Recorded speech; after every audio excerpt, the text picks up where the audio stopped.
In this video, I'm going to show you how to stop wasting your ad budget on unqualified leads from Google Ads. Let's go. So we have implemented these strategies, which has led to our own clients closing big projects. So here we have 1,200 in Google Ads, which led to a $70,000 interlocking project. We have $3,100 in Google Ads, which led to $25,000 in kitchen countertop installations. And here are the things that we did in these campaigns to ensure that the leads that they got were qualified. So let me describe to you the problem that's happening.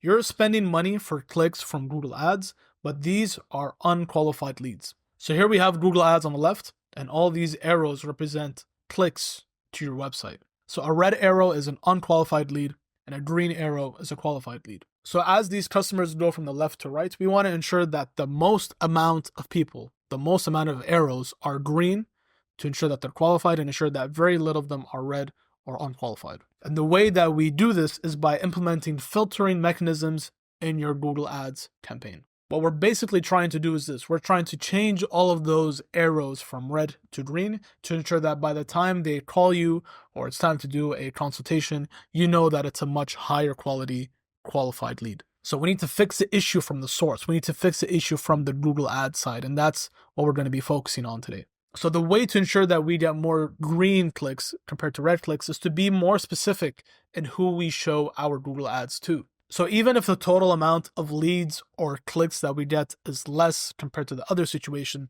we care more about the amount of total qualified leads for the price. We care more about how many green arrows came in total, not just how many arrows, red or green, came in total. So in this scenario, because we added the filtering mechanisms to the Google Ads, we are getting more green arrows to the website, which means more qualified leads end up calling you or submitting a contact form. By the way, if you don't want to do all this, you can book a call with our team to see how we can guarantee you leads and ROI depending on your location and industry. We have a 2-month, no question asked money back guarantee.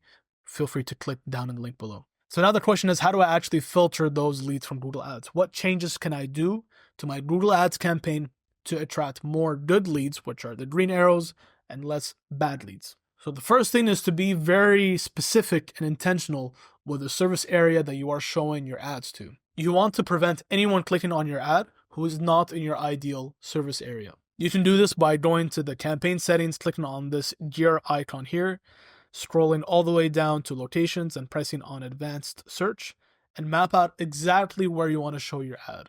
If you do not want any leads from people that are more than 30 or 45 minutes away, you should make sure that your ads are not being shown to people in that area. The second step to ensure that we get more qualified leads is to start excluding demographics that don't fit your ideal customer. So if you have an idea of what your typical customer profile is, so you know usually, let's say it's a renovation company, so they're usually higher in age, they usually have a higher household income, and usually, let's say for gender, it's equal between males and females. So in Google Ads, you can exclude the demographics that do not fit the type of person that you're targeting. You can do this by going to campaigns, open the audiences tab, and then click on audiences, and then you'll see a section that looks like this. So you're able to see how many people clicked based on age and how many of those people actually turned into a lead and actually reached out to you. If you're seeing that you're getting most of your leads from people in the top 10 or 20% of household income, you can tell Google to exclude your ads from people that are under the 30% to ensure that you are getting more of the high quality green leads. The third is to be very specific in your ad headlines to control who you are attracting to your website. If you don't have a big budget for Google Ads, you can mention in your ad headline that you are more premium or luxury so you can control who comes in through your website. So in this scenario, we have Premium Renovations Ottawa. This is more likely to not attract people who are only there looking for the price, if that's the type of company that you run. And if you don't want to mention in the headline, you can also mention it in the description saying that renovations start at a specific price, again, to detract the people that are not in your ideal customer profile and attract more of the people who could afford it. By implementing these changes, we are more likely to get the green qualified leads instead of the red unqualified ones. The fourth step is to eliminate any low quality search terms. So a search term is just what someone searched onto Google, which led to them clicking on your ad. So if you are getting clicks from people searching, affordable home renovation company or cheap home renovation company, and you know that you are not that type of company, then you should add these as negative keywords so your ads don't show up for these search terms. By ensuring that you don't show up for these search terms, you are increasing the likelihood that the person who does contact you is more high quality.